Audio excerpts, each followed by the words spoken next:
பாதுகாப்பு பிரதி அமைச்சர் அல்லது பாதுகாப்பு அமைச்சரிடம் கேட்கப்படுகின்ற கேள்விகள். கௌரவ பாதுகாப்பு அமைச்சர் அவர்களே, ஒரு இலங்கை குடிமகனின் அடிப்படை தேவைகளில் 1/3 இருப்பது உறைவிடம். சில பேருக்கு அது தெரியவும் தெரியாது.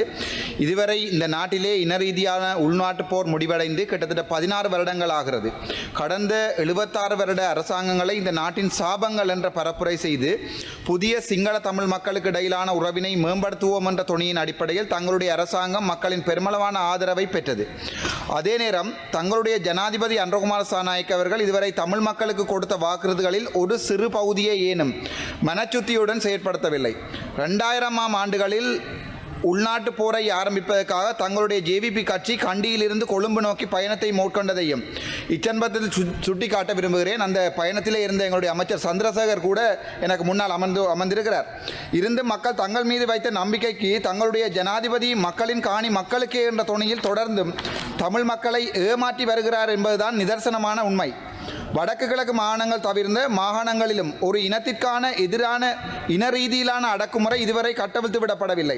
இருப்பினும் கடந்த 40 வருட கால உள்நாட்டு யுத்தத்தால் பாதிக்கப்பட்ட தமிழ் மக்கள் தற்போதும் அதே நிலையில் தான் இருக்கிறார்கள் என்பதை இங்கே குறிப்பிட விரும்புகிறேன்.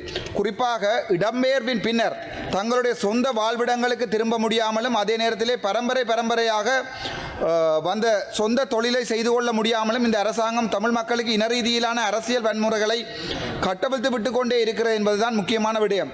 இதன் ஒரு அங்கமாக இராணுவத்தால் கையகப்படுத்தப்பட்ட தமிழ் மக்களின் பூர்வீக காணிகளை விடுவிப்பதற்காக தமிழ் மக்கள் சகாப்தங்களாக அரசியல் ரீதியாக ஜனநாயக ரீதியாக போராடி வருகிறார்கள்.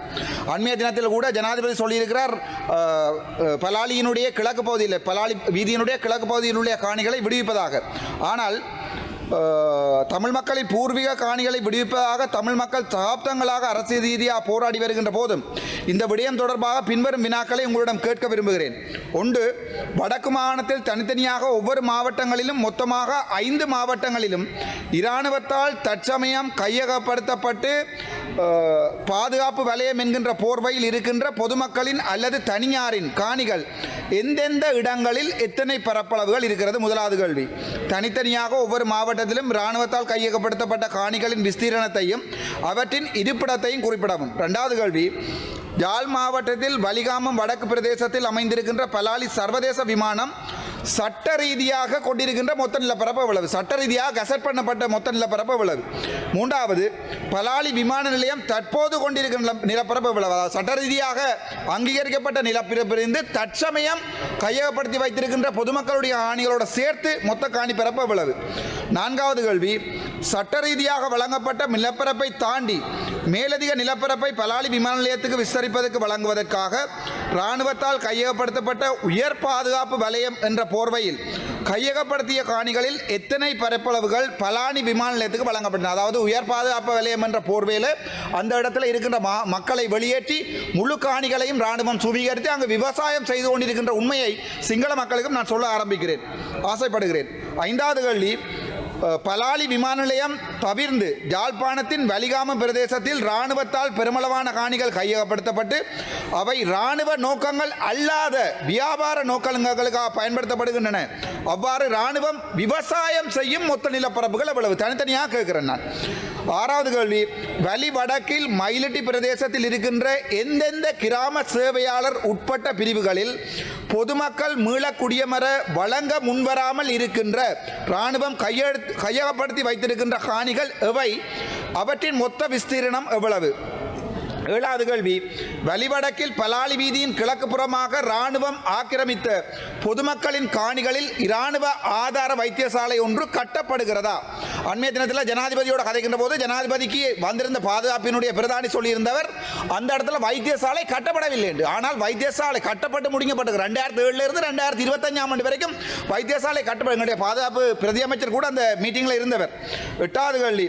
ஆமனில் அந்த வைத்தியசாலையின் மொத்த நிலப்பரப்பு விஸ்தீரணம் அவ்வளவு? கட்டுறீங்களா? கட்டுறா இவ்வளவுக்கு கட்டுறீங்க? அவ்வளவுதான் கேட்கிறேன். 9வது கேள்வி.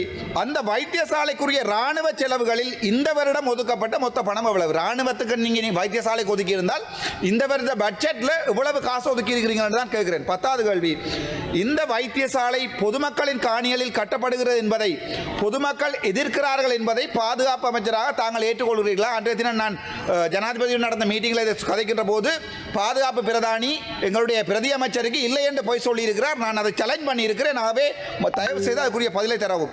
11வது கேள்வி, மக்களின் காணிகள் மக்களுக்கு என்று தங்களுடைய ஜனாதிபதி அன்றகுமார் நாயக்க ஜாழ் மாவட்டத்தில் நடந்த விசேட மாவட்ட ஒருங்கிணைப்பு கூட்டத்தில் தெரிவித்தது தங்களுக்கு தெரியுமா என்று கேட்கிறேன். 12வது கேள்வி, அவ்வாறாயின் பலாலி வீதிக்கு கிழக்கு புறமாக உள்ள பொதுமக்களின் காணிகள் இதுவரை பொதுமக்களிடம் ஒப்படைக்கப்படாது. நீங்கள் அரசாங்கமாக வந்து 1.5 வருடங்கள் இன்று வரைக்கும் ஒரு சிறு பகுதியேனும் நீங்கள் விவசாயம் செய்து கொண்டிருக்கின்ற காணிகளை மக்களுக்கு வழங்கப்படாதது ஏன் என்று கேட்கிறேன். 3வது கேள்வி, இந்த வைத்தியசாலை கட்டப்படும் நேரத்தில் தங்களுடைய ஜனாதிபதி ஜாழ் மாவட்டத்தில் நடந்த பொதுக்கூட்டம் ஒன்றில் இது சட்டவிரோதமானது என்பதை ஏற்றுக்கொண்டிருப்பதை தாங்கள் அறிவீர்களா? அண்மை நடந்த மீட்டிங்கில் கூட ஜனாதிபதி சொல்லியிருக்கிறார், அது மக்களுடைய காணி என்றால் அது கட்டாயம் மக்களுக்கு வழங்கப்பட வேண்டும் என்று வார்த்தைகளால் ஜாலம் காட்டுவதை தான் நான் இங்கே முக்கியமாக சுட்டிக்காட்ட விரும்புகிறேன். பச்சை சொல்வதை தயவு செய்து நிறுத்தவும், பொய் சொல்வதை.